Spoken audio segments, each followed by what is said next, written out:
Hi, I'm very happy to be invited to give this lecture, and this is really important to be somehow included in this series of different presentations of artists from Eastern Europe, and particularly this invitation from the museum Susch is important because North Macedonia, where I come from and I hail from, is really often omitted from lots of encyclopedias, not only of women artists, but also of art in general. So I will share my presentation now. I just want to be sure that it's clear, and I will share the lecture from the beginning. So the title of the lecture is Negotiations Between Tradition and Feminism, Women Artists from North Macedonia. I'm an art historian, but also a curator and a theorist and educator. And throughout my practice, I actually made a case for including women artists in parallel with male artists, because I've noticed throughout my education, my personal education and my practice, that in fact it's not so easy to do that. So it's really relevant not just to reveal some of the neglected names of women artists from the past, but also to talk about the conditions that led to this omission. I just want to mention that in this lecture, I propose to address the questions of tradition and feminism through the notion of patriarchy that is often imagined inaccurately as a homogenous and inevitable phenomenon. This is the case in particular in the Balkans, and even more so in North Macedonia, that belongs to this region in Europe, that is imagined as primitive and backward. Just in case you cannot imagine exactly what I'm talking about, North Macedonia used to be just one of the republics of ex-Yugoslavia before the split, the dissolution of Yugoslavia in the 90s. And after this conflict, it became independent country, but until 2019, we didn't even, we were not recognized under the name of Macedonia. There was a long dispute, and now the official name of the country is North Macedonia. But for more than 20 years, it was known as the former Yugoslav Republic of Macedonia.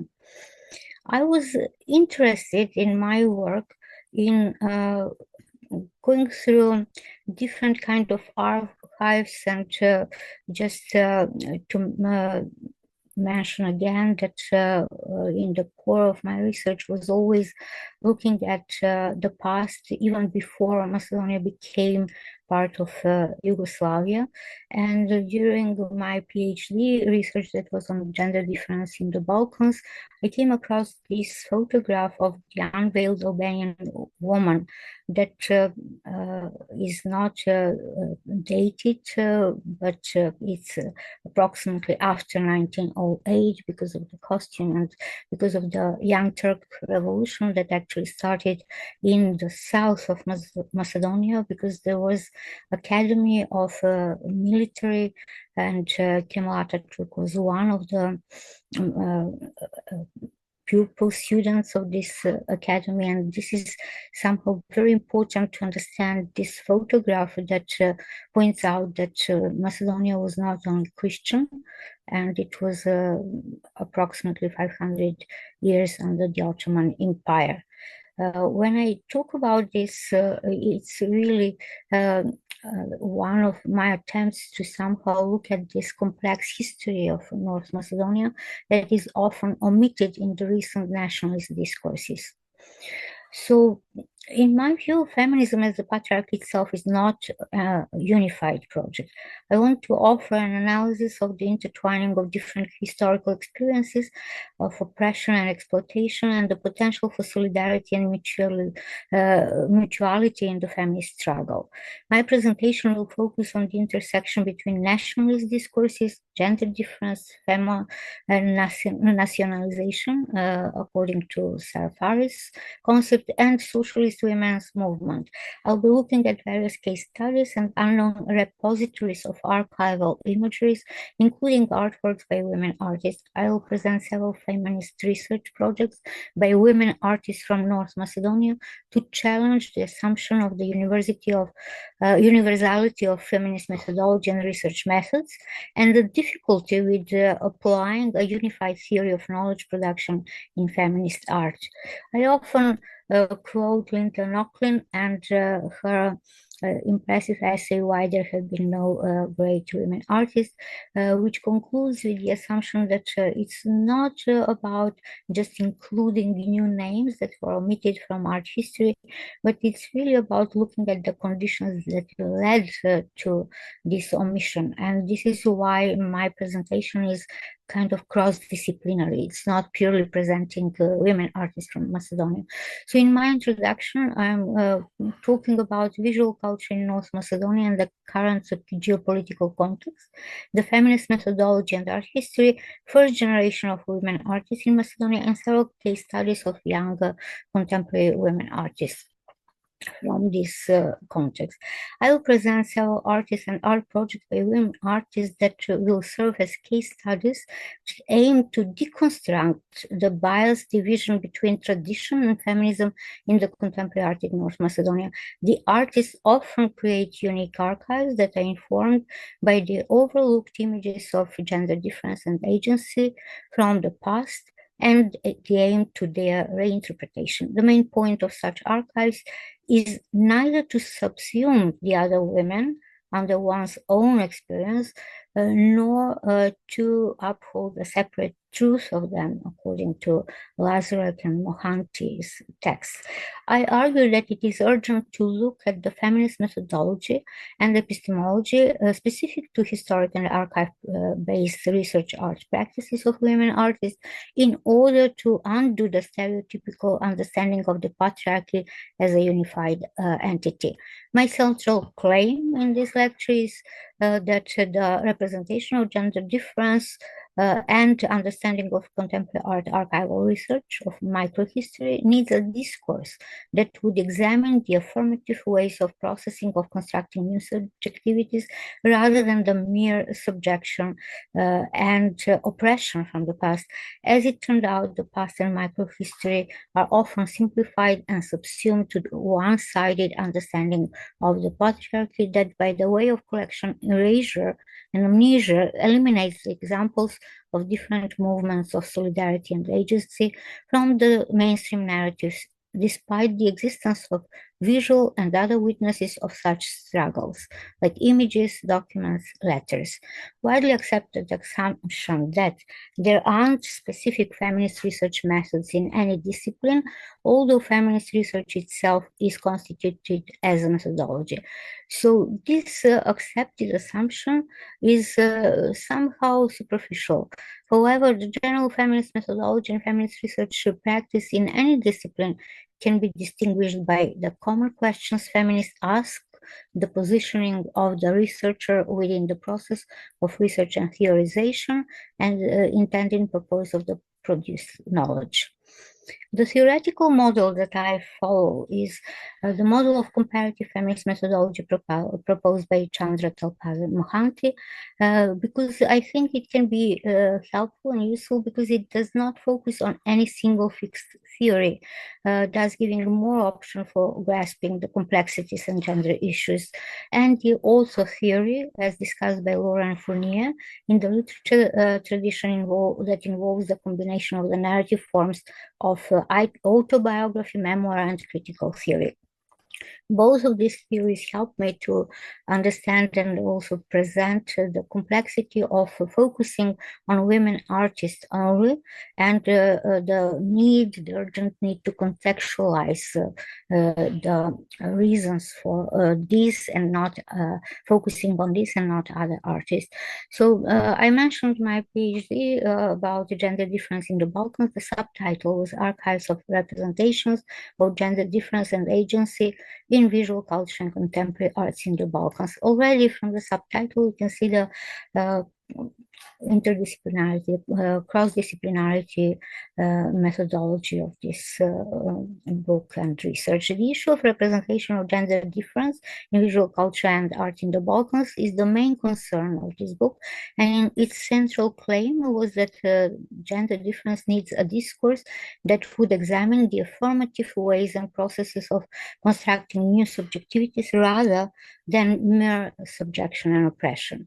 So in the context of Western traditional historiography and epistemology, archives are usually considered as places and means to keep the truth about origin and beginnings, about places, events, starting from the position of truth, understood as that which is to be discovered, as it is fixed, but it only needs to be discovered. To confirm and represent its embodiment. This understanding of the relationship between archive and truth has been challenged by Michel Foucault. Instead of accepting the presence of the subject who encounters or discovers the truth in the world, the truth in his archaeology of knowledge is seen as an outcome of certain knowledge practices that shape the truth. So in the context of Western traditional historiography and epistemology archives. In my experience and practice as a researcher, I came across too many different examples that somehow prove this, I would say, skepticism in the truth, discovering the truth through archives, because the archives are often manipulated and treated in different ways. They are not so open to research to the outside audience. So there are all sorts of different issues. There are two intertwined references containing the term archive that are in relation to the hierarchical notion of origin. One refers to the physical, historical, or ontological sense of the Greek word arche as the first, the originary, the commencement itself. And for Derrida, the second reference is more important since it's actually related to archeon, initially a house, domicile, an address. It is the residence of the superior magistrates, the archons, those who commanded and who keep the truth.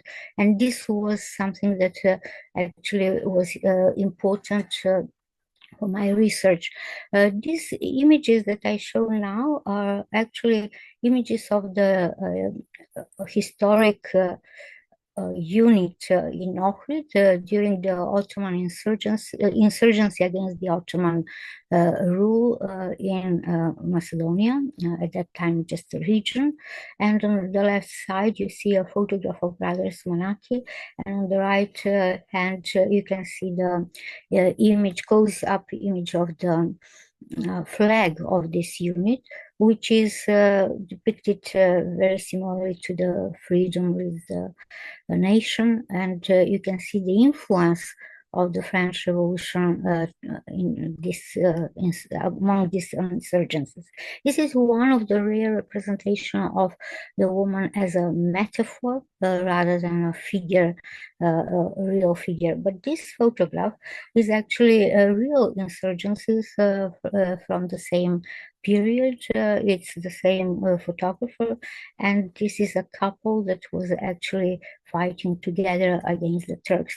The reason why I mentioned these photographs before I start showing the images of the artworks is that just to present some unknown imageries and some unknown facts about the role of women in these insurrections. Of course, it's really important to understand that these women fought against the Ottoman Empire for the national liberation. not for the liberation of the women themselves.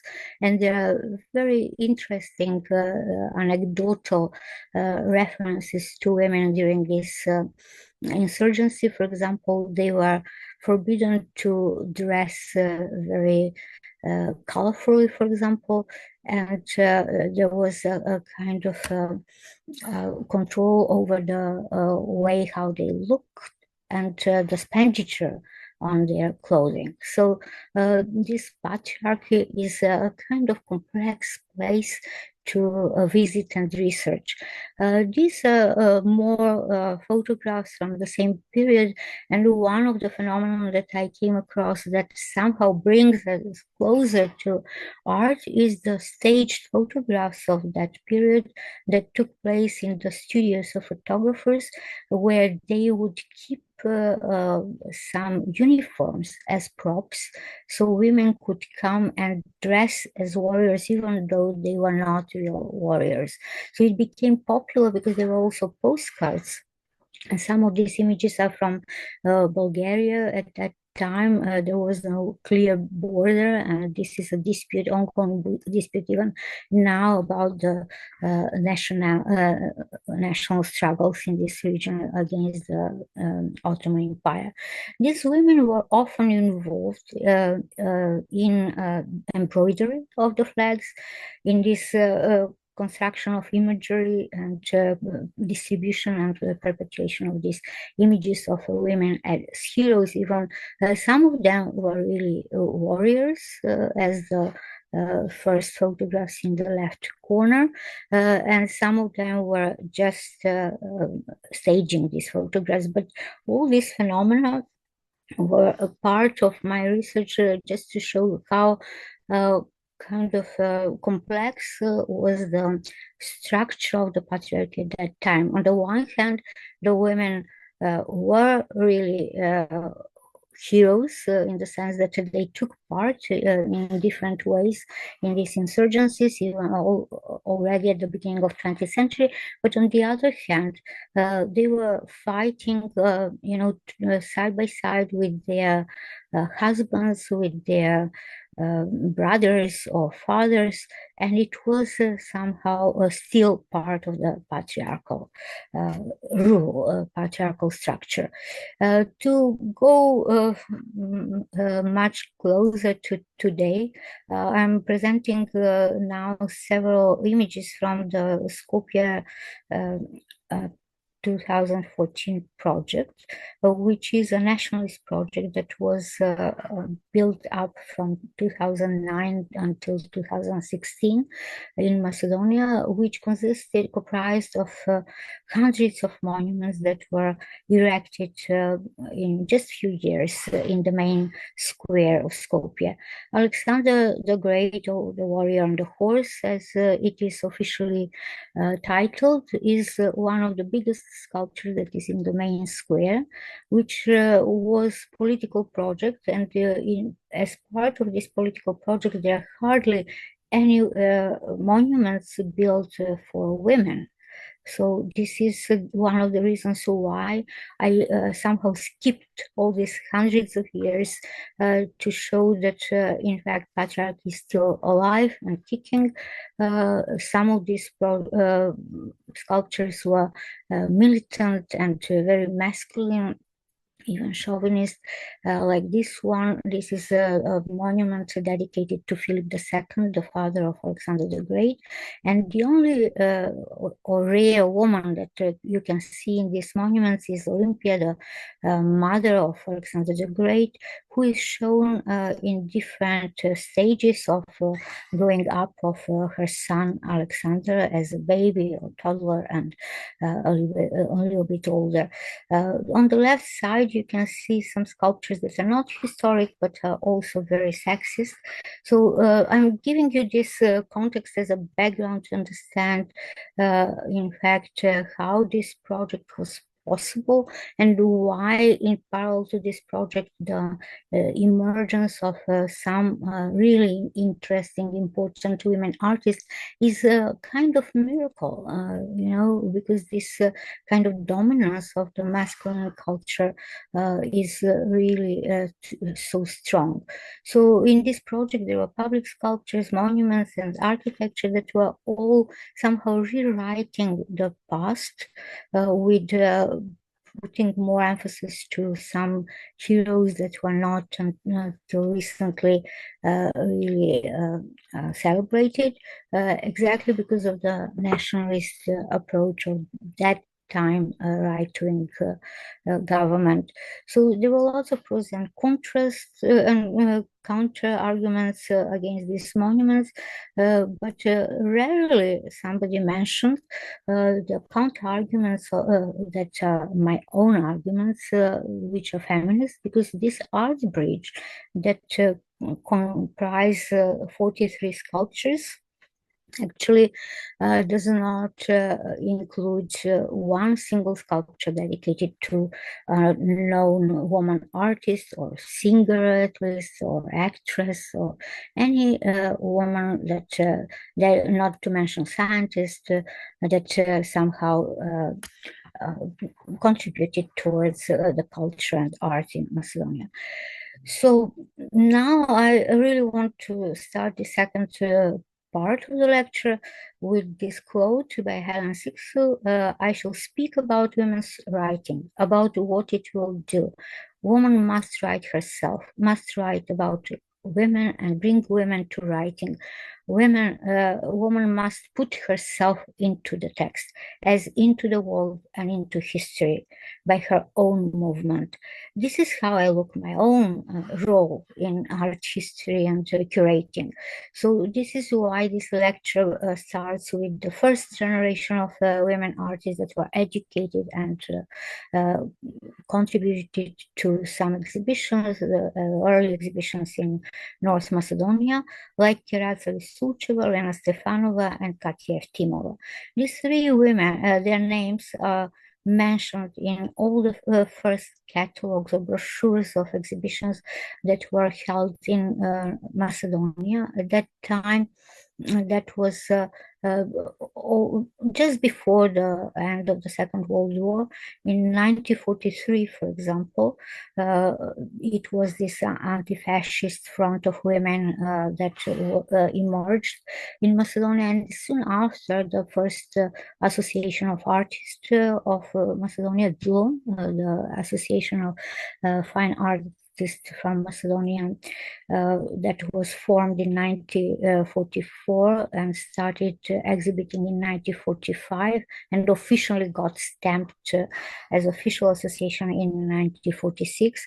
The first exhibitions of this association already included several of these women artists' works. Unfortunately, most of these brochures of that time are lost or do not list the names, but we can track some memories about this. So I will start with Kiratsa Visucheva, who was born actually in nowadays Greece, in Kostur, in the north of Greece, which had, before the Second World War was known as Macedonia. It's a kind of Slavic part of Greece. Kiratsa Visucheva studied in Sofia, in Bulgaria. So you can see that, in fact, these women were educated elsewhere, because at that time in this region, there were only few academies or schools, high schools for women artists. Kiratsa Visucheva has now one of the rare, if not the only, memorial museum collection that is in Resen. And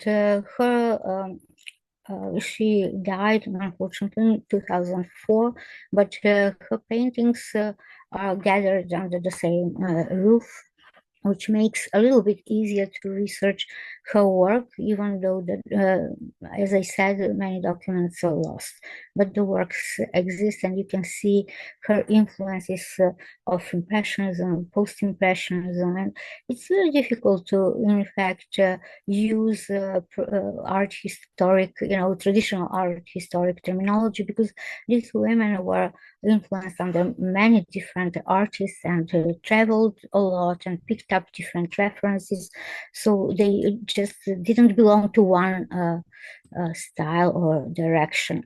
But you can see her interest, early interest, and later, until her death, she was, producing art. Her interest in naked woman's body, which was very kind of advanced at that time. She was interested in portraits and other different genres. The other artist that is mentioned in these early exhibitions is Lena Stefanova Lenush, who was born in Skopje. She was pedagogue, also a member of Zoom from very early in 1945. It's really important that she didn't have exhibitions, solo exhibitions, until 1993. You can see her interest in architecture and still life, but also in portraits. I will quickly go to Katya Eftimova, who is also an artist who participated in these early exhibitions, with her interest in still life also, and national costumes, which is interesting. And I just now make this as a kind of bridge to Anna Temkova's work, that is an artist who was the first female professor at the Faculty of Fine Arts. She studied mosaics in 1969 in Ravenna, and her interest in architecture is well known, well documented. Her interest in interior decoration as well. She was researching the concrete Erker element in Ohrid of architecture, and her paintings can also serve as a kind of document and research of that period architecture that often was distracted. It's for me, it's really important to point out that aside of this folkloric and a little bit, kind of maybe limited focus on just the interiors or decoration, I came across this painting on once upon a time in Piazza Navona as a kind of interest of Anna Temkova into a different kind of family. And this was really in 1978, very early and not so known painting that in fact would be interesting to look at her work from this perspective as well, not as only a woman who painted interiors or folkloric dresses. This painting of the family that is like hippie family that used to live on the piazza took the attention of Anna, and it was presented in Gender Check exhibition in Momok as part of this huge exhibition dedicated to gender checking the gender difference in Eastern Europe that was curated by Bojana Page. Aneta Svetiva was one of the other artists that I suggested for this exhibition, who is very known sculptor and ethnographer from Macedonia. She used to teach before her retirement at the Faculty of Ethnology here in Skopje, and she was trained in Belgrade, and the first years of her practice were actually very international, and because she was living in Belgrade for quite a while. She had her interest, you can see from this sculpture that was exhibited in Vienna, You can see her influences from the archaeology, and this is something that is important also for Anna's work, the influence of the local traditional cultural sites, and also the ethnographic knowledge of, in this case, of annotative and anthropological knowledge of the rituals, and some that were documented in some of the objects in the archaeological of Neolithic archaeology in Macedonia. This work is kind of also a little bit interesting because it presents a kind of androgenic hybrid uh, physiognomy and body structure of this figure, which is often found in this Neolithic uh, uh, objects like the woman house that you can see in this region. So this complex influence from archaeological side, but also from contemporary uh, different gender uh,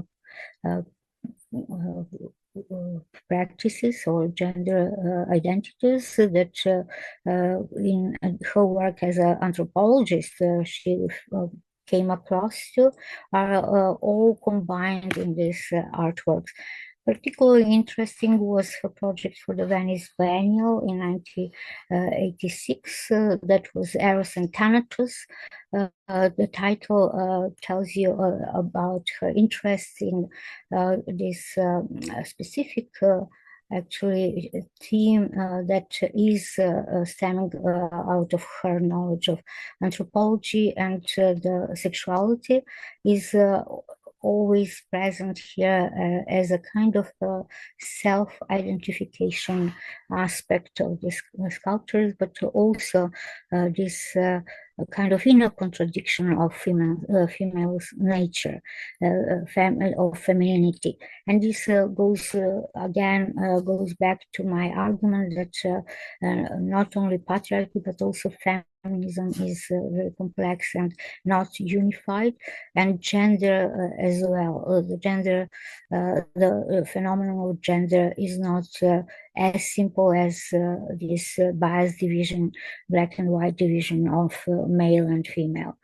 I also want to mention Janet Evangelis' work, which is the social plastic of Macedonia, the inner circle, which is a kind of, she is a little bit younger generation, and her photographic installation that was presented in Chifteamam in 1996 is actually critical photographic installation that points out the patriarchal structure in Macedonia. On the left hand, on the left side, you can see the Archbishop of Macedonia at the time, and on the right hand, the Minister of Foreign Affairs. But in the middle is a drag addict. It's a complex criticism of the society in Macedonia, where actually these three men somehow reveal the patriarchal structure of the society.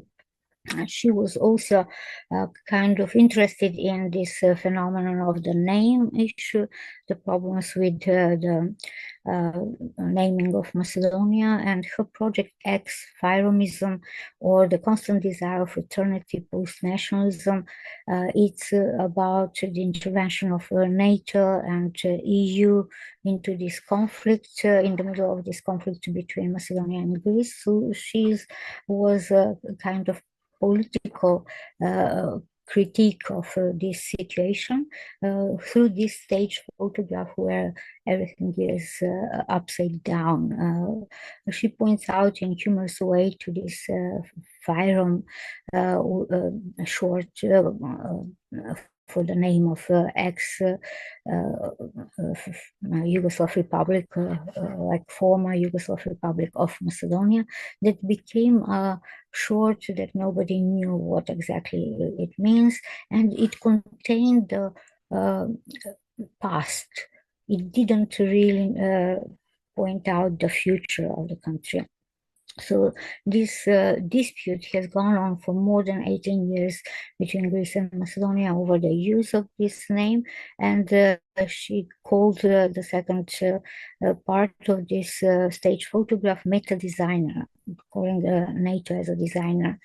I will move faster now to the time that I started curating exhibitions that dealt with the issue of gender identity and the political transition in Macedonia, which was the project that took place in the City Shopping Mall in 2001. Uh, it was titled Capital and Gender. It focused on criticism of this transition, where actually the public spaces were dominated by images of half-naked women bodies, and it felt as if we were moving backwards in the past, not towards the future. During the transition and privatization of the factories, actually, women lost a lot of their freedoms that were achieved during the socialist times. So for me, this object of the shopping mall became a metaphor of all these different movements, and I invited different artists to present different works that dealt with the influence of this economic transition and privatization on the relations between genders. There were also men artists invited. I just want to go back again to this research in the archives, because in parallel to these projects, I was collaborating with now late artist Liljana Gizelova, who created several projects motivated by the dire, very sad destiny of her family, her father and her mother. It was a series of different projects that took place in different spaces. Like this was a private house hired by the artist, where she installed the first project, and she also exhibited in some museums and galleries different parts of this series. The project was dedicated to the artist's father, Dimitar Christo Gizelov, at the beginning, who was one of the first educated philosophers and renowned intellectuals in Macedonia, who defended his doctoral thesis, Schopenhauer's Pragmatic Critique of Reason, at Zagreb University in 1943. Before Second World War, he was imprisoned after the Skopje student trial in 1927 as a member of the national separatist youth group, Youth Macedonian Secret Revolutionary Organization, since he participated in the early national struggle movements against the Kingdom of Yugoslavia. At that time, actually, Yugoslavia, the Serbian rule was ruling in Macedonia, and Dmitry Gizelov was one of the first intellectuals who was involved in this, very young, in this movement. Her project actually dealt with the fact that even though Gizelov, her father, was executed, she never found out, it was never officially revealed where and how he was executed. So the research process was instigated by the opening of political dossiers in the year 2000, even though the first project that I curated took place earlier than that. The other installments were actually with the hope, organized with the hope that these dossiers will reveal the facts, the truth, but it happened that they didn't. So this disappointment of these fragmented archives and dossiers led to Gizelova's project on this topic and presenting them as exhibitions. And this is one still from the video that we recorded on the hill, which was one of the pointed possible locations where he was executed. Unfortunately, it turned out that this was not proved, and this is why this circle is not closed down, it's not completed. In 1945, Gisela was executed by the communists, actually, as a Bulgarian fascist collaborator. But these projects had nothing to do with call for rehabilitation of her father. Gisela was more interested in actually getting to facts, to the truth. The process of investigating and discovering some of the circumstances still enveloping the tragic execution of her father resulted with three different interpretations. In fact, it turned out that perhaps the most accurate interpretation was that he was dead already in the prison, and he was just killed by one of the guards. It didn't even come to official execution. So I just want to remind you to repeat, I shall speak about women's writing, about what it will do. Woman must write herself, must write about women and bring women to writing. Women must put herself into the text, as into the world and into history by her own movement. That's why Liliana Gisela continued researching, even though this story remained open until today. And while she was researching her family archives, she came across this photograph that actually was a photograph of her mother. On the left side, on the upper row, Donka. It was a photograph that also attracted my attention, and after she completed the project dedicated to her father without revealing, finding the truth, she continued researching about this photograph, and she came across this amazing history of the first women's movement in Macedonia.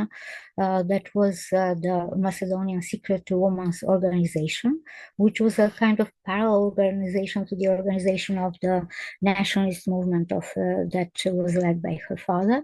But it's important to understand that this organization, this association that started in 1927 and ended in 1941, was of women that also fought on the side of nationalist liberation movement.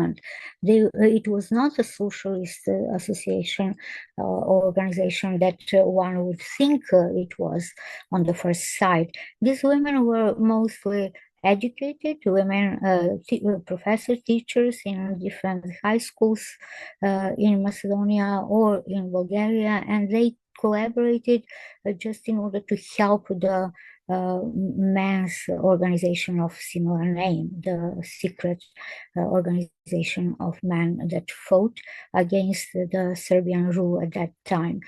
So it was really interesting to find all these different contradictions, because Liliana Gisela, during her research, found out about their manifesto, and the first condition to become a member of this organization, according to the manifesto, was to be a virgin, which is obviously a kind of very conservative rule. At the end, the result of this long-term research was her book, woman's book, and she, during her life, she made several performances with this book, because it was all about her telling the story, her micro-narrative of this organization. She came across all the names of these women, so she made embroidery, just writing down all these women, as in Helen Six's quotation. She wrote down different passages of their letters. She came across different biographies of these women, photographs, and some of their children actually came to the opening of the exhibition in the independent art space of the time. So this exhibition consisted of this object, huge object, but also of the narration of the artist herself. and she organized one meeting with different artists also at her home, where she was flipping through the book and telling the stories of these women. Another project that is also dealing with movements, women solidarity movements, was the project of Kristina Ivanovska. It became as a kind of research. It started as a research after the research that I was doing at that time for my PhD, which was about the first protest against the veil in Macedonia in 1908, which was first mentioned by Vera Vescovic-Vangeli in her book, The Woman in the Whirlwind of Traditions and Feminism in 1999. So she mentions in her book about the collaboration between Rosa Polaveva and Nakia Byram. There were not many details, so the artist continued where which and they stopped to reveal this history of these families and how they came to be in solidarity with each other and started this protest against the veil. It's interesting to mention again this photograph that I showed at the beginning, and the Young Turks Revolution, which was actually very well known in this region. So this protest didn't come from nowhere, it didn't start in the vacuum. They were really instigated by this movement of Young Turks Revolution at that time.